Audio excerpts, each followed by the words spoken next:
Right, folks, this is me, Paul Anderson, going to record my Live the Lounge 20 sets that I did last Friday, which I wasn't able to upload. Shona wasn't doing the concert last Friday because she wasn't feeling great and didn't feel up to singing, although she was there helping. So this last Friday, it was our fiddle music. And the way I did it was in the form of a musical journey. So it started at the source of the River Dee and wound its way out to Aberdeen and the North Sea. So I'm going to rattle through these. I'm not going to give too much of an introduction to all of the tunes, but we'll just explain the journey down the river. And I'm going to start with one of my own tunes called Braeriach. And Braeriach is right in the heart of the Cairngorms, right opposite Ben Macdui. It's one of the highest mountains in the British Isles, and a spectacular place with the Lara Grue running down between the two mountains. It's one of the great mountain passes in Scotland. So Braeriach to start, because the infant River Dee rises up on the shoulder of Ben Macdui. So not often I would start with slower, but in this particular instance, it's a natural place to begin.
So one of my own tunes.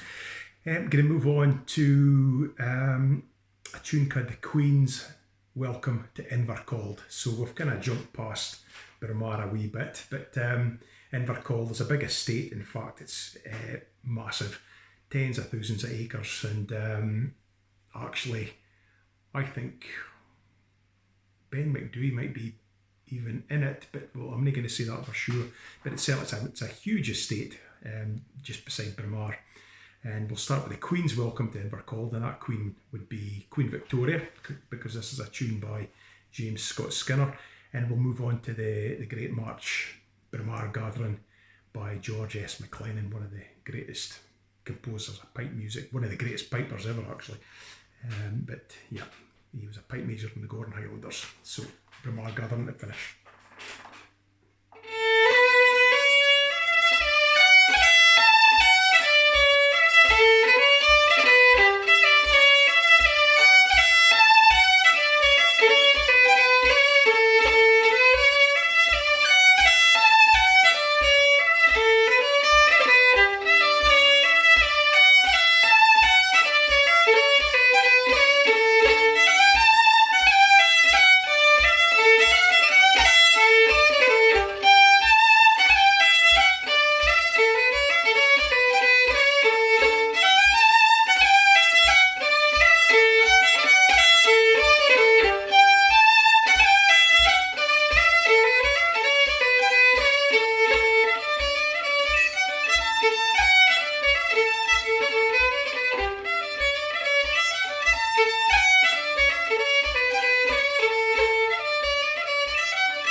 go.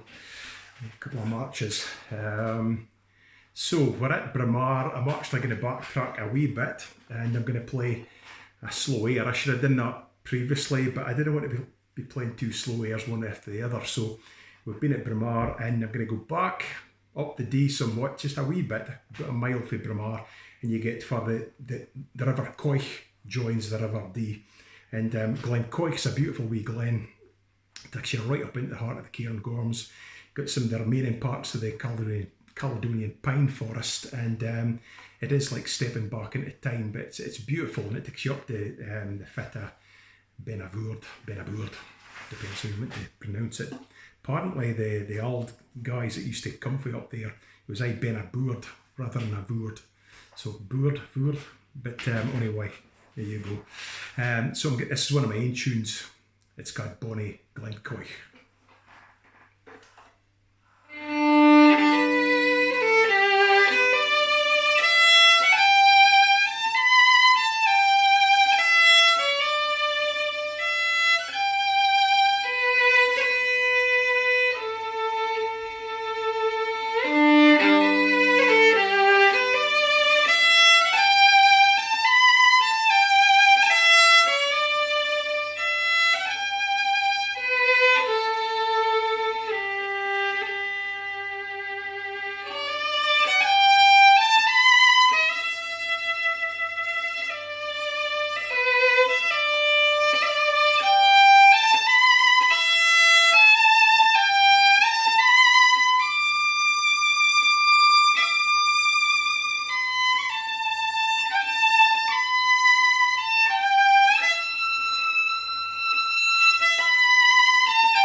There you go. Well worth going up to see the Coich, and if you're there, not too far from the mouth actually, is what's known as the punch bowl of the Coich, which was for the Earl of Mar mixed up a bowl of Athol Bros, which is, let me think, it's whiskey, honey, oatmeal and cream, I think is fit the main constituents of it are, and it was as means of a toast for the Highland chieftains that basically signed up for the 1715 Jacobite rebellion. They were there supposedly for a great hunt, and there was hunting, but they were plotting rebellion. So the banner for that particular rebellion was raised within for the village of Braemar, is now indeed the Invercold Hotel sits right on the spot. So yep, you can go up and see for it all happened. So there you go. Right, going to move on now, play a couple of sways and a couple of reels. The first theme's by William Marshall, a great tune called Miss Facherson of Invercold. And the painting I had is actually, you can still see it in the castle. I played there quite a lot, and it just appeals to me playing this tune and being able to look on the face of the person it was written for. So Miss Facherson of Invercold, the Bridge of Balater, and this is contemporary with the raising of the standard on the Bridge of Balater. Great tune. I think John Coots was the name of the chap that wrote it. I think he's credited with it. And then we're going to move on to the Balater rant and finish with Inver Lasses. And Inver's up, it's between Braemar and Balater or Braeriach and Krathas actually. There's a hotel there, it's up for sale as it happens. If you're looking for a hotel in Deeside, just the place. And across the road is what's known as the inverse stone, and it's one of these stones of strength that young men used to prove their worth and prove that they'd reached manhood when they could lift it up onto their shoulder. And it used to be the thing where you had to lift it onto your shoulder and carry it into the bar, and you got a free drink. But the bar's closed just now, so I wouldn't bother trying. But folks still use it as a test of strength. So let's have a go at these.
Moving further up the River Dee, bypassing quite a few places as we go. I could have done this thing about 3 or 4 times with repertoire, so I'm going to scoot past Balmoral. Now there's plenty of tunes I could have done my own here. Balmoral Castle, there's that's a slow spay. I've got a tune called Balmoral for the area. There's James Scott Skinner's Balmoral Castle. There's umpteen things that you could do, but I'm just going to crack on a wee bit further up, and we're going to go to Balater for the Bridge of Balater, which was written by Neil Gow. And along with that, I'm going to play It's Nae for Want o' Health, the Ladies' Gang to Pananach. And that would be because I suppose with Pananach Wells being a fashionable place to take health-giving waters, bathe in the water, drink of water, it was a place to be seen, a fashionable place. So nae every lady went there to improve her health. Sometimes it was there to be seen and indeed possibly get herself a wealthy husband. So anyway, here we go. Slowster Spain a reel.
Great tunes that actually, really like them.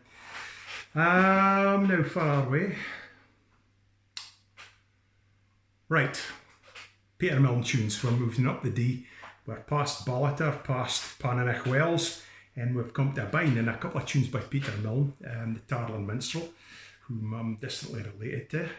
Was a great influence in the young James Scott Skinner, and Skinner described him later in life as being a genius, the grandest strathspey player he'd ever heard, and probably the finest traditional musician in the world, which is pretty high praise. Very much a life of highs and lows. He was fiddler to the Marquis of Huntly at Aberdeen Castle, and he played for Queen Victoria at Balmoral Castle, got a gold medal for that performance. And he led orchestras all over Britain, actually Aberdeen, Leith, Edinburgh, Manchester, but his personal life was dogged with tragedy and low points. I mean, he'd been a heavy drinker, he'd become an opium addict to help with his rheumatism, and that just only leads in one direction. So a semi-tragic kind of character, but one of our great composers. And I'm going to play, if I can mind it, because I forgot I played this on Friday. I put the music up just as a reminder, and I hadn't got it here, so let's just try it anyway. This is a tune card. It's got two titles: The Marchioness of Huntly. The secondary title is Aberdeen Castle. So that's the reason I'm playing this. And to this day, Aberdeen Castle is it's the home of the Marquis of Huntly and his wife. So play that, and I might go into the Marquis of Huntly that usually goes along with it. But and I played these tunes for a long time, and I'm just a bit nervous about my memory. But let's give it a go anyway.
Yep, hanging on by the skin of my teeth there just a little bit. So anyway, that's us. We're up past Aberdeen, and between Aberdeen and Banchry, you get past Kincardine. That's the next place after Aberdeen. Between Kincardine and Banchry is the Petarch Hotel and the famous Bridge of Balater. and that's the next tune we're going to play, which is by James Scott Skinner. Very handsome bridge. My grandfather, my late granda, he can mine as a young lad who was first feed when he left school at 14. He was put to the firm of Tillydreen, which is not too far actually for where we cut potties, Bridge is locally cut potties. He was put to exercise a horse, and he walked him down to the Dee, and the Dee had been in serious spate, and he said it was fearsome, and he can remember seeing trees rolling up and touching the bottom of the bridge as the water went underneath. Now, that might not seem like very much, but if you've been there and seen how high the water would need to be, it must have been quite a sight. So there, the Bridge of Balater, and that hotel was once owned by Donald Dinnie, famous heavy events man for Scotland, for Deeside, but one of the greatest, if not the greatest, Highland Games competitor at all time. He was arguably the world's greatest athlete in the Victorian period, and he was competing right into his 70s, and he famously carried what's known as the Dinnie Steens, the width of the Balater Bridge, which is a remarkable achievement. He said that his father carried him the full length of the bridge. He said his father was stronger than he was, which would have made him quite a fearsome character. But the Steens are combined weight, it's over 700 weight. 700 weight? Between 7 and 800 weight. That is a huge weight to carry. I've lifted the little kind of two hands between my leg. I've lifted the big one, and I have to say, the thought I lifted them in bed at the same time, it is really hard on you. The big one, I mean, you feel like your head's going to explode. So anyway, I'm going to play the Bridge of Balater by James Scott Skinner, and then we'll move on to Bonnie Bankery again by Skinner.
Bankery was a tune, I think we played it just about every Bankery Strathspey and Reels Society concert over the years, right before I started playing with them. Initially I wasn't really fit to play with the seniors for a start, but certainly once I was up and playing at concerts with the Strathspey and Reel, that was part of set number 30, I think.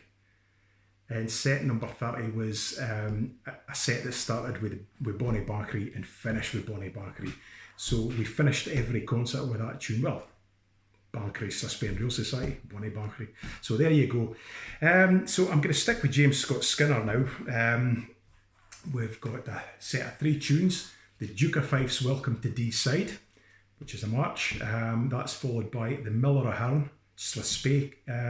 It's one of Skinner's first tunes, and I reckoned it was one of his best, and it is a great Strathspey, the Miller O'Hearn. And the Mill at Hearn still exists, you can still go and see it. It was a place, as a boy, that he was fond of going up to visit, and he used to spend time there.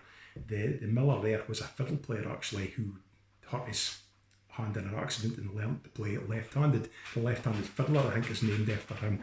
But I'm not going to finish with that. I'm going to finish with the Auld Wheel, which is in relation to the wheel that was on the mill, the side of the mill. Okay, so March to Spare Wheel by James Scott Skinner.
There.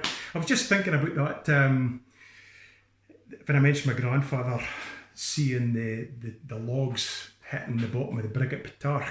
Actually, I used to think he was exaggerating a wee bit when I looked at the scene. I thought, that's impossible. But actually 5 years ago, just over 5 years ago, when we had the Warrain Muckle Spate, the famous Muckle Spate was 1829, and it went down in folklore. We're Scotland, but certainly in Dee side, it was especially bad, and up through Fingen, that kind of area, as tributaries of the Dee had never seen anything like it. And in our own lifetime we had our own muckle spate, and having seen what it was like on the Dee there, I could absolutely believe what my grandfather said. I've certainly never seen anything like it. It's like a once in a generation event. Well, we hope so anyway, but it just shows you the power of nature. So anyway, but let's move on. Once you get out of Banchory and beyond the Harren, you get a bit closer to Aberdeen and you get to Krathas, which was the home of Burnet Elias, that was granted to the original Burnet for his support of King Robert the Bruce. After the Battle of Bannockburn, he was granted land up there, and inside the castle there's actually a horn that's made out of a horn of some kind. I'm not quite sure what it is, but it looks like it might be boar tusk, actually a biggin, but I think I can believe that you could get fairly biggins at that time, and that's part of the coat of arms of the Burnet clan, the Burnet family. We've got this horn that was presented by King Robert the Bruce. So anyway, this is a tune that was written by Angus Fitchett, called Krathas Castle, and it was written for the Banchory Spain Real Society, and it was the title track of their first album that I played on when I would have been about 12, I think. Did a set with my brother and sister. First, well, it's a trio, not solo. It's the first thing I ever recorded on, so we played with the orchestra, and we had a wee spot, the Anderson family, with my brother David and my sister Heather. And this was certainly a feature at every concert for a very long time with the Banchory Spain Reel. And Krathas Castle featured on the cover of the first album, which was called Krathas Castle. Beautiful gardens, well worth going to see. So this is written by Angus Fitchett, the dapper Dundonian, one of the greatest dance band fiddlers of the 20th century, who I played with the Banchory Fiddle Accordion Club when I was a youngster. He wouldn't have kent he was playing with me, but I was playing with him as part of a group for the big thrash at the end of the evening. Usually the guest would invite the musicians on, and everybody would play together. So I can't claim I've played with Angus Fitchett. I've played with Ian Powery, Willie Hunter, what else was there in? Bobby McLeod would have been another in when I was quite young, about the same time, 12, 13. Okay, Krathas Castle.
lovely tune.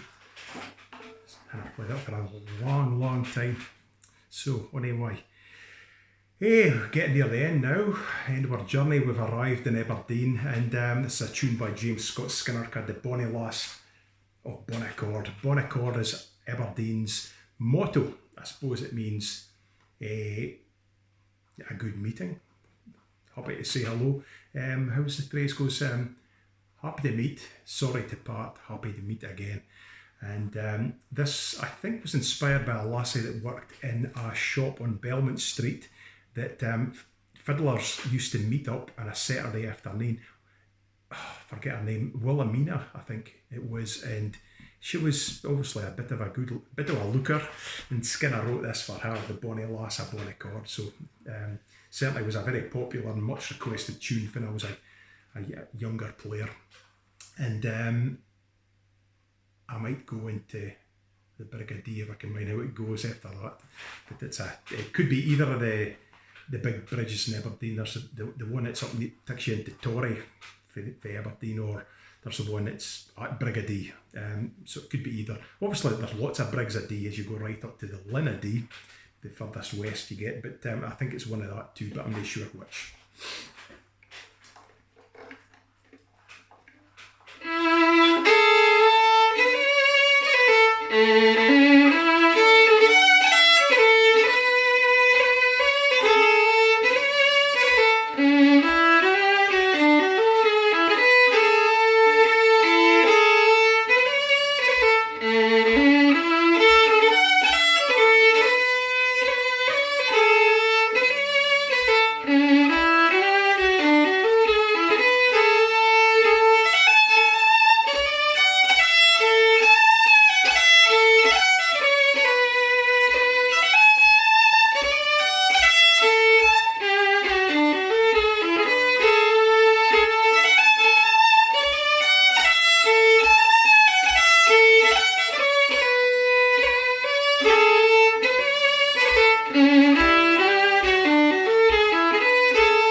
pretty much endeth my journey up the River Dee musically. As I said earlier, could have done this about 3 times our repertoire, especially if we'd had songs into the mix, because there's a lot of songs, things like the Barn of Brackley or Lair of Drum is good examples, the Lair of Turner Ha, the Bonnie Banks of Dee. There's so much stuff that we could have done, but that's what I've chosen, and that's what you're going to have to put up with. So it's a finale. What we did on Friday was, last Friday was the anniversary of the Battle of Harlaw, which took place last Friday on 1411. And I'll not go into the history. Look it up. The Battle of Harlaw took place just outside to the southwest of Inverurie. I suppose you would just say the west of Inverurie. The Lord of the Isles was intent on sacking the city of Aberdeen. He'd already burnt Dingwall and Inverness, and it was to do with a territorial claim to the earldom of Ross, which he thought his wife was entitled to, and it was granted to one of the Stuart's brothers, the king. I can't remember which king it was, but it was one of the Stuart kings. It was a relative that was granted it instead, and he took it off and went on the rampage in the battle that day, and it was a fairly gory affair. And I thought, well, we'll play this tune, which is the oldest commemoration of that battle in the Scots language. The melody for this, it's called the Battle of Harlaw. It's the oldest ballad I think there is, and it would be pretty close to the time of the battle it was written. So a very old tune, dating for the, let's just say, early 1400s to mid 1400s. And the reason I'm picking this is because it was a big event, certainly in the northeast of Scotland, in the north of Scotland, one of the biggest battles. But there was a famous incident that took place within the battle for the Laird of Drum. Now, Drum was the next castle up by Krathas, a bit closer to Aberdeen. The Laird of Drum, Sir Alexander Irvin of Drum, who was a knight in full plate armour, came face to face with Red Hector MacLean of the Battles, champion of the Lord of the Isles and commander of one wing of his army. And it was a bit like Hector and Achilles. They'd met on the battlefield face to face, and they kind of gave him space, and they basically fought until they both lay dead on the field of their wounds. And so it was quite an incident, pretty much a stalemate. They both claimed they'd won at the end of the day, but every centenary of the battle, the two families get together and exchange swords to symbolically bury the bad blood between the families that was generated at that time. So I was fortunate enough to see the last time that happened in 1411 at the commemoration of the battle. I saw the chief of the MacLeans and the Laird of Drum handing over swords. So that's a kind of unique thing to see. So I'm going to play the Battle of Harlaw, that ancient melody. There's lots of folklore, poems and songs in the Gaelic tradition, as you'd expect, but there's quite a few bits and pieces in the Scots tradition as well. So the Battle of Harlaw, and I'm going to finish with one of my own tunes, which is called the D Fisherman, which I wrote for my pal Ian Murray upon seeing him give my dad a fishing lesson on the Dee at the Mitchell Pool, just east of Balater. So there you go, and then we'll call it a night.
you go. The D Fisherman. D, one of Scotland's great salmon rivers, so an appropriate place to finish. So I hope you've enjoyed a wee recital. All the best, folks. Have a good day.